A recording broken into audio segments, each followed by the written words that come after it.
Halo kalian, apa kabar? Ini adalah channel baruku. Jangan lupa subscribe, like dan share ya kawan.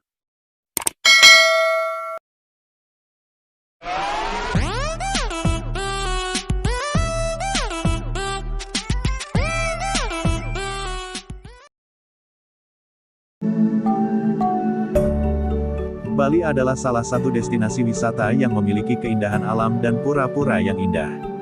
Tapi selain itu Bali juga memiliki tradisi unik kawan. Tradisi ini bernama Mekare-kare atau Perang Pandan. Ya, Perang Pandan dengan menggunakan daun pandan yang berduri. Tradisi Mekare-kare atau Perang Pandan adalah tradisi unik yang hanya ada di Desa Tenganan, Kecamatan Manggis, Kabupaten Karangasem, kawasan pariwisata Bali Timur. Budaya dan tradisi di Karangasem tersebut cukup dikenal pada kalangan wisatawan, sehingga menjadikan Desa Tenganan sebagai destinasi wisata yang wajib dikunjungi saat mengagendakan tur ke arah Bali Timur. Mekare-kare atau Perang Pandan adalah upacara persembahan yang dilakukan untuk menghormati Dewa Indra dan juga para leluhur. Sedikit cerita nih tentang sejarah Perang Pandan. Jadi pada zaman dulu Desa Tenganan dipimpin oleh seorang raja bernama Maya Denawa. Ia melarang warganya untuk menyembah Tuhan dan para dewa. Bahkan ia berani mengaku dirinya adalah Tuhan. Melihat hal itu, para dewa mengutus Dewa Indra untuk mengakhiri keangkaramurkaan yang terjadi. Singkat cerita peperangan terjadi dan dimenangkan oleh Dewa Indra. Nah, dari sinilah asal-muasal Perang Pandan. Perang Pandan disimbolkan sebagai pertempuran antara prajurit Dewa Indra dengan Maya Denawa, dan juga sebagai bentuk penghormatan kepada Dewa Indra kawan. Perang Pandan atau Mekare-kare ini diadakan tiap tahun bulan Juni di Desa Tenganan. Desa ini masuk salah satu desa tua di Bali dan desa ini disebut Bali Aga. Bali Aga adalah penduduk asli Bali yang memang sudah tinggal di Bali sebelum adanya pengaruh budaya Hindu Jawa datang ke Bali. Oke lanjut, upacara Perang Pandan atau Mekare-kare ini diadakan 2 hari dan merupakan bagian dari upacara Sasi Sembah, yaitu upacara keagamaan terbesar di Desa Tenganan. Waktu pelaksanaan biasanya dimulai jam 2 sore di mana semua warga menggunakan pakaian adat Tenganan yaitu kain tenun pegeringsingan. Untuk para pria hanya menggunakan sarung, selendang saput, dan ikat kepala, tanpa baju, dan bertelanjang dada. Oh ya, sedikit info. Satu hal yang menjadi ciri khas desa ini adalah kain tenunnya. Kain tenun yang bernama tenun pegeringsingan. Kain ini digunakan pada saat upacara tertentu saja, salah satunya Perang Pandan ini.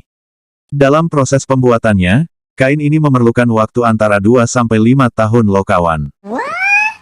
Sesuai namanya Perang Pandan, perang ini menggunakan pandan berduri yang diikat menjadi satu berbentuk sebuah gada, sementara untuk perisainya terbuat dari rotan. Setiap pria atau yang akan beranjak dewasa di desa ini wajib ikut dalam pelaksanaan Perang Pandan. Panggung berukuran sekitar 5 x 5 meter persegi, dengan tinggi sekitar 1 meter, tanpa tali pengaman mengelilingi.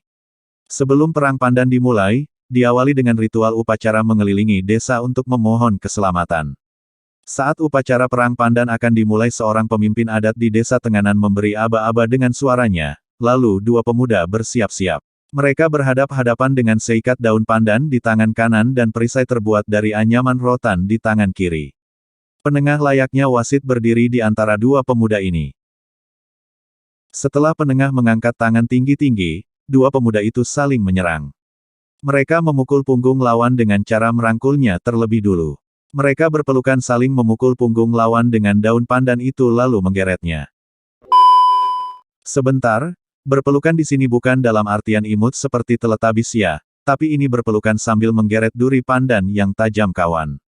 Peserta perang yang lain bersorak memberi semangat.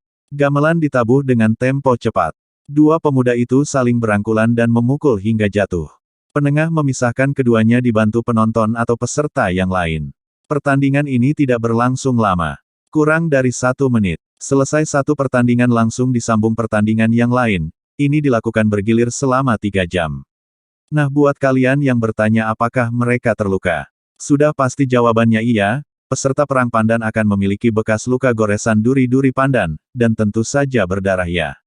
Tapi semua luka gores akan diobati dengan ramuan tradisional berbahan kunyit yang konon sangat ampuh untuk menyembuhkan luka. Eits, luka yang dimaksud adalah luka fisik ya, bukan luka hati. Yeah, boy. Lanjut, pada saat itu karena mereka semua melakukannya dengan ikhlas dan gembira, tidak ada yang kesakitan, menangis, menyesal bahkan marah. Gimana, apakah kalian berminat untuk mencobanya? Bagi kalian yang ingin mencoba perang pandan ini ataupun yang ingin menyaksikan perang pandan ini, kalian bisa berkunjung langsung ke tempatnya, tepatnya di Desa Tenganan, Kecamatan Manggis, Kabupaten Karangasem, Bali. Untuk ingin menikmati perang pandan ini, kalian bisa pergi ke sana pada bulan Juni kawan. Oke, sekian dulu untuk video kali ini tentang tradisi unik yang ada di Bali. Buat kalian yang ingin koreksi atau memberi saran langsung aja tulis di kolom komen ya. Maaf kalau ada salah kata, atau penyampaian yang kurang baik. Sampai jumpa di next video.